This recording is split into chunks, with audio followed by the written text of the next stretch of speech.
Bien, estamos con el doctor Martín Maldonado. Vamos a revertir hoy el orden de los factores en alterar el producto, pero hoy Martín Maldonado necesita exponer o dar una impresión de lo que él conoce perfectamente bien, que es el tema de pobreza, el tema político en sí mismo. Y tiene una charla, así que vamos a hacerlo primero con él. Martín, ¿cómo te va? Ricardo, buenas tardes, ¿cómo estás? Buenas noches. Bien. Pobreza en Argentina, 70% aproximadamente. 50% de niños de 7 años pobres. Educación en caída. Niños que son aprovechados por el narcotráfico. ¿Cómo ves todo esto? Y ese es el dato, el diagnóstico. La prospección es que ni siquiera tenemos un plan para salir de esto. La actual presidencia ni siquiera considera eso parte del problema. Te decía en la previa que yo creo que el presidente tiene un solo plan, que es lo que él conoce y que es crecimiento en base a secar la plaza monetaria, que es uno de los factores de la macroeconomía, lo voy a explicar después Alfredo Blanco seguramente, pero nada más. No hay allí un plan ni un segundo momento para una producción y un crecimiento y ni económico, digo por sectores, y ni hablar de un tercer momento de una generación de la riqueza y una redistribución. No hay ni siquiera en el entorno presidencial la concepción de que el Estado sea responsable de quienes más sufren, que en Argentina es la mayoría de la población, más del 54,1% de pobreza y 7 de cada 10 niños viviendo en un hogar de pobreza. Bueno, pues el Estado tiene allí una responsabilidad de hacer, de articular, de facilitar que otros hagan. Las concepciones ideológicas son muchas, pero la responsabilidad estatal sobre la pobreza no debiera renunciarse. Creo que esta presidencia ni siquiera tiene conciencia de esa primera responsabilidad. ¿Incluyendo Petovelo? Incluyendo Petovelo. Incluyendo Petovelo, que ha demostrado impericia en la gestión y una falta de conocimiento y de concepción de cómo funciona el tercer sector o la sociedad civil organizada, aunque sea en una concepción libertaria. Un gobierno libertario, escribí hace poco, implementaría una política social a través de alianzas con organizaciones del tercer sector, a través de organismos como podrían ser Fundación Conin, Cáritas, pero eso no es un convenio de parte para distribuir alimentos, es una concepción libertaria. Yo particularmente no estoy de acuerdo, pero en una concepción libertaria armaría un esquema muy parecido a lo que se llama la charity o la caridad en Estados Unidos, donde el Estado se retira de la cuestión social, pero fortalece muchísimo al prestador privado o de tercer sector, iglesias, gremios, sindicatos, clubes, centros vecinales, para que ellos formen una malla no estatal de contención y prestación de servicios sociales. Ni siquiera esa concepción está. Entonces yo me pregunto cuán libertario es Milei. Milei ni siquiera llega a ser libertario. Ser libertario es muy exigente, tiene unos requisitos morales, éticos, de formación y de concepción de la sociedad, unos estándares bastante altos. La ideología libertaria, acuñada luego de 500 años en el mundo anglosajón, empezó allá por el 1500 con la Revolución Protestante, Lutero, Calvino, rechazando la autoridad del Papa y la autoridad del Rey, en favor de una sociedad civil ferviente, lleva 500 años de formación.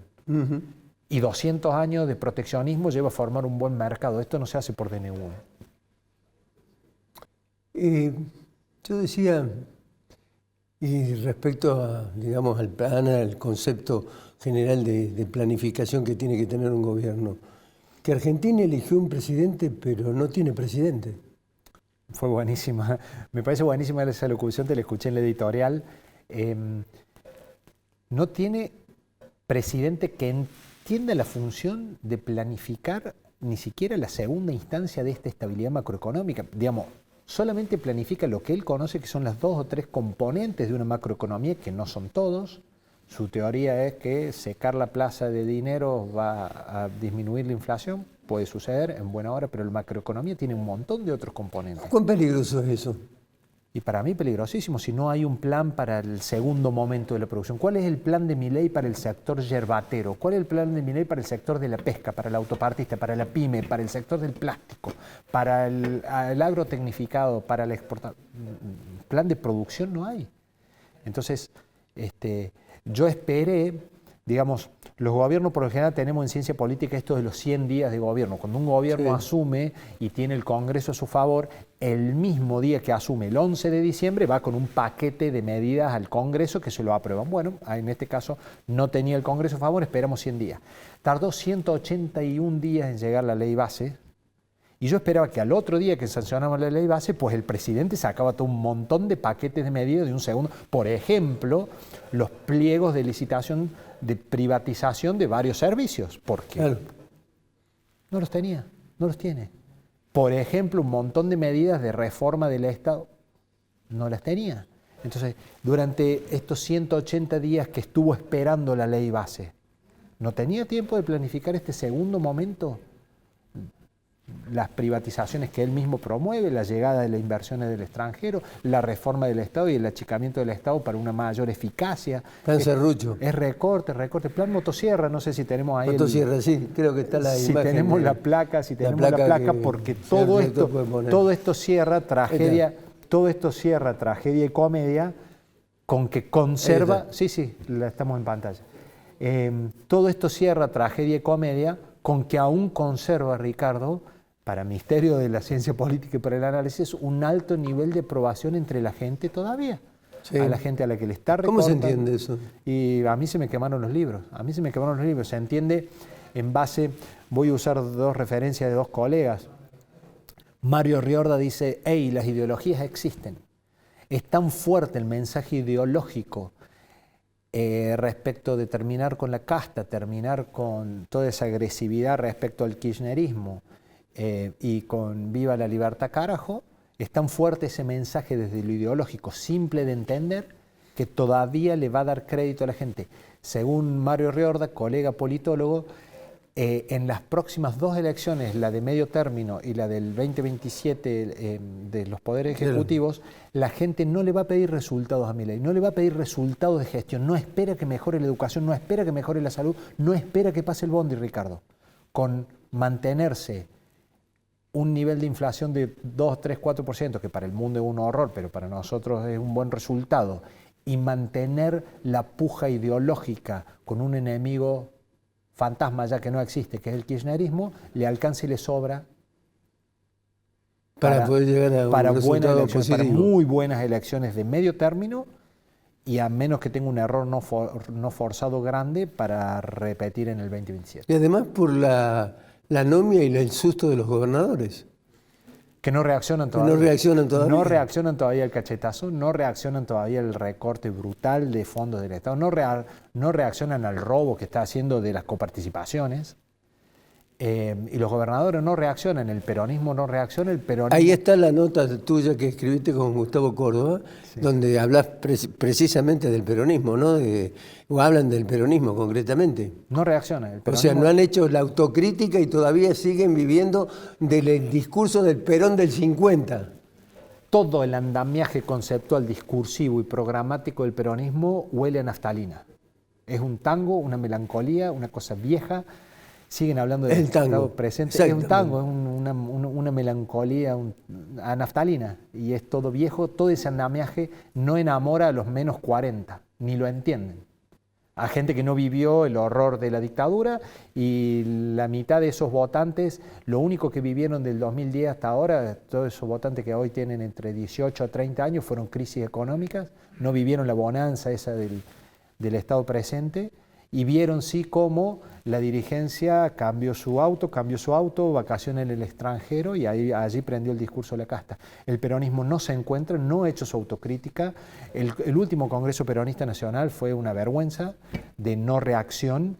Ha perdido el pragmatismo histórico que lo hizo reaccionar rápido y entonces todo su andamiaje y su movimiento y su reacción es obsoleta. Volviendo al tema de la pobreza, ¿ves algún tipo de idea, alguna idea, digamos, aunque sea pragmática, en la oposición para revertir el tema de la pobreza? En la oposición, no. No, no la veo. No la veo. Digamos, estamos hablando de volver al estado presente. Porque digo, visto lo que tenemos, sí, aumentado potencialmente por la devaluación de Milei y todo lo demás, 3 millones y pico de pobres más indigentes y compañía, digo, desde la oposición, ¿hay algún tipo de idea para esto? Yo no la veo. El peronismo se tiene que reacomodar, hacer una profunda autocrítica, renovar autoridades, no se pide permiso para hacer política.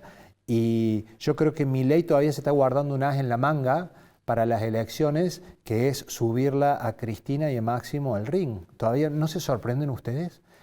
Llevamos 8 meses de gobierno libertario, todavía no hay una causa, no saltó una causa de corrupción, no hay un imputado por toda la corrupción del kirchnerismo enorme, que puede haber existido o no. A los fines del argumento que estoy haciendo no importa si existió o no. Pero ¿qué fue lo primero que hizo Macri? Los llenó de causas a todos los funcionarios.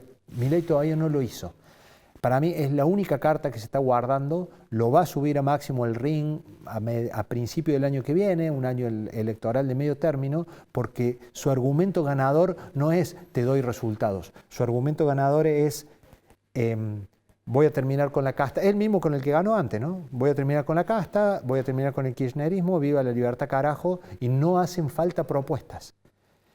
El presidente, y muy inteligentemente, se mantiene en un nivel mítico de su personalidad. No ha visitado una provincia, no ha cortado una cinta de nada, no ha traído una de las inversiones que prometió y deja que sus colaboradores, en los cuales no confía, naveguen en una política de prueba y error, de la cual la gente tampoco le está pidiendo muchos resultados, no nos importa, a no ser que haya un error garrafal que lo puede haber dado sus exabruptos. La gente no va a votar resultados, la gente no espera resultados, ni en educación, ni en salud, ni en transporte. Viva la libertad, carajo, muera la casta, muera el kirchnerismo, alcance y sobra para elecciones de menos término y para repetir. Martín, te agradezco mucho. No, siempre. Gracias, amigo, por venir. Siempre. Y gracias a los otros invitados que me dejaron pasar primero porque tenía una agenda. Les agradezco. Grandes figuras en los cuales me represento, pero les agradezco el tiempo. Gracias.